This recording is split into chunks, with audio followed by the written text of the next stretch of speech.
Hey guys, okay, today's lesson is also a home front lesson, but it's a lesson about civil liberties and civil rights. And after the Pearl Harbor attack, America was really stunned. I mean, this was really something that was incredibly scary for Americans. And along the West Coast, the closest to Japan, you know, California, Oregon, Washington, there was a real fear of a Japanese invasion. And what happened is something known as Japanese internment.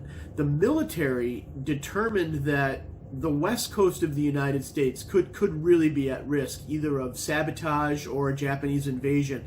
And it might be best for Japanese Americans to be detained because they could cooperate with the enemy. And this was done in the West Coast. Now let's take a look at this cartoon. This cartoon sort of tells the story. You can see it's a Dr. Seuss cartoon, but what you have here is a whole bunch of what look to be Asian or Japanese people all lined up along the West Coast, and they're lined up to get something. And if you look where it says Honorable Fifth Column, it says TNT.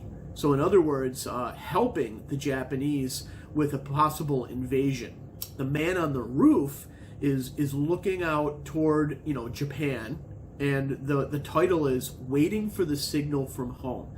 There was a huge fear that Japanese would attack and that citizens of the United States may actually participate. Now look, when you're a citizen, 14th Amendment, you're not supposed to be treated differently. Well, during the war, President Roosevelt issued an executive order, and he went with what the military recommended, which was to quarantine or intern, in a way, Japanese American citizens. So take a look at this next slide, and what you'll see is the areas where Japanese citizens were interned. It is two zones, restricted and prohibited, on our West Coast: Washington, Oregon, California, even into Arizona.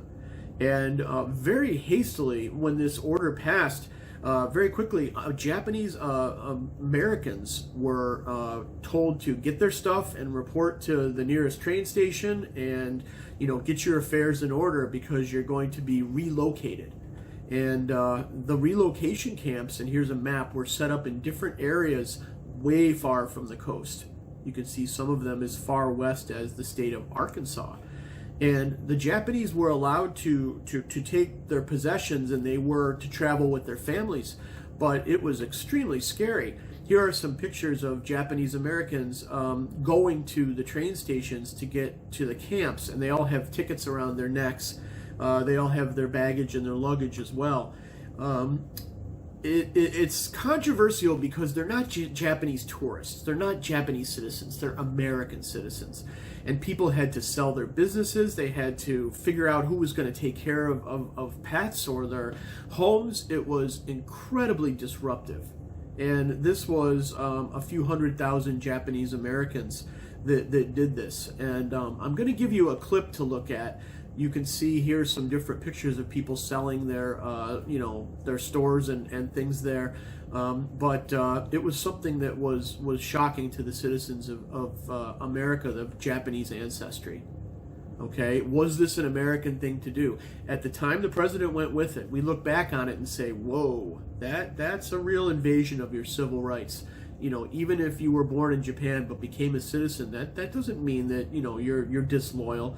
So let's go to a video that shows this whole process, and then I'll get back to you in a second. On February 19, 1942, FDR signed Executive Order 9066. 9066 put the Secretary of War and his commanders in charge of deciding where the military zones would be and who should be removed. It gave the military power over the Attorney General to make these decisions without any hearings or due process. This was unprecedented power for a president, even for FDR. He asked Congress to support Executive Order 9066, and it did. Congress followed that with Public Law 503, which then gave it power. The laws did not specifically name any race or ethnic group, but allowed the military to impose restrictions on anyone it deemed a threat. But everyone knew who would be targeted. Military areas were created, and at first, curfews and other restrictions were imposed on everyone of Japanese descent. When the evacuation began on March 22, 1942, newsreels announced its start with a tone wavering between fear and contempt.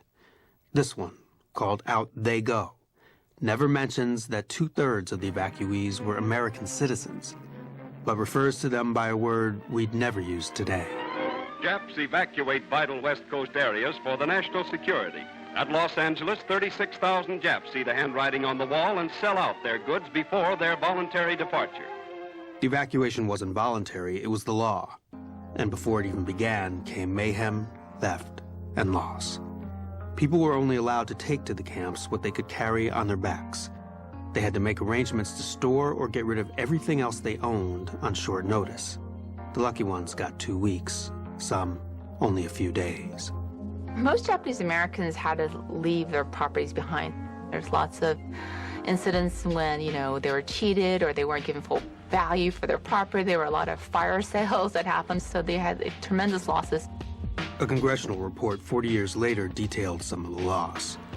One proprietor had to sell her 26-room hotel for only $500. Refrigerators were extorted for $5 or less. One man poured gasoline on his house, determined to burn it down rather than leave it behind. His wife stopped him, saying, "We are civilized people, not savages." Empty streets and vacated stores stand in shadow. And in the country, the same story, abandoned farms. All they had left were suitcases, sheets, and blankets. 120,000 people, babies, and the elderly.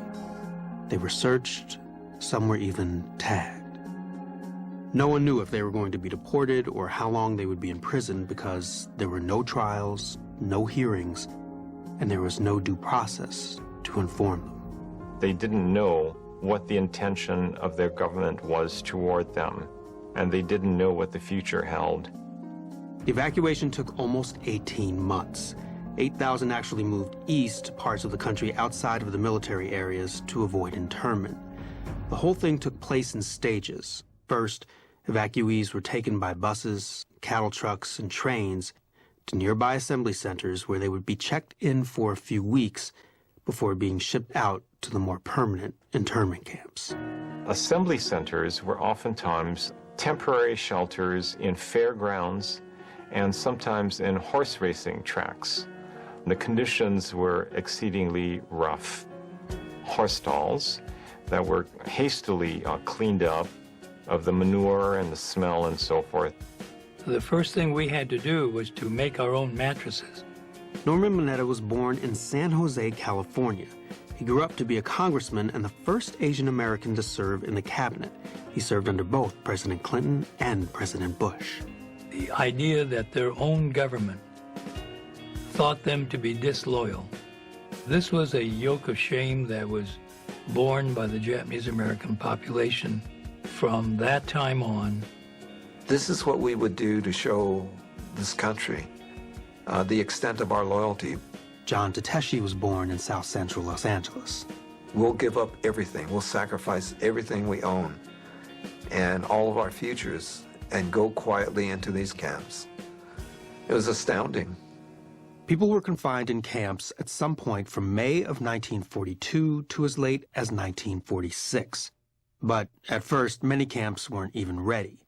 Sewage systems, schools, winter insulation, all had to be built by the very people who were being forced to live there.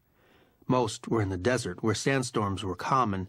Others were built on swamps and overrun by mosquitoes. All of the camps they built were in isolated spots. 10 of them scattered throughout the American West and a couple in Arkansas. Hart Mountain, Poston, and Tule Lake were the largest. Tule Lake also housed those whose loyalty the government specifically questioned. The War Relocation Authority, or WRA, called them relocation centers. I remember when they would say, well, you're being interned for your own protection. Well, as a 10, 11-year-old kid, I knew that if I were in here for my own protection, why are the machine guns pointing in at us and not out? We heard this young man shouting and saying, as I recall, something about, they couldn't keep him there, that he was an American, and he started walking out, and the guard, who was probably about 15 feet from him, just shot him in the stomach. So that's like a brief explanation of the story. We didn't really get too much into the camps themselves. I'm going to give you some links to look at. The first one I think really is fantastic. I think it's the great-grandson of one of the Japanese that was detained, was in a rock band called Linkin Park, and he wrote a song called Kenji. And you'll see this, hopefully you can get the attachment. It's on YouTube, and try it many different ways, but I'll put the link below. It is a fantastic song, and the lyrics, and it's kind of modern, but it talks about, you know, his family and what they had to experience. So Kenji's great. I like that song. The other thing is I do have an assignment for you, and the assignment is to look at some primary source documents that talk about putting this into action and what it actually was doing. And you'll have to look at 3 of those, and then on a Google form you'll have to answer the questions. Now I put, on the homework I also put a little video of me reading the excerpts, the primary source quotes. Okay, so I've kind of got a lot of stuff for you, but check out my links below and get that homework finished in 2 days. I'm counting it as a 20-pointer.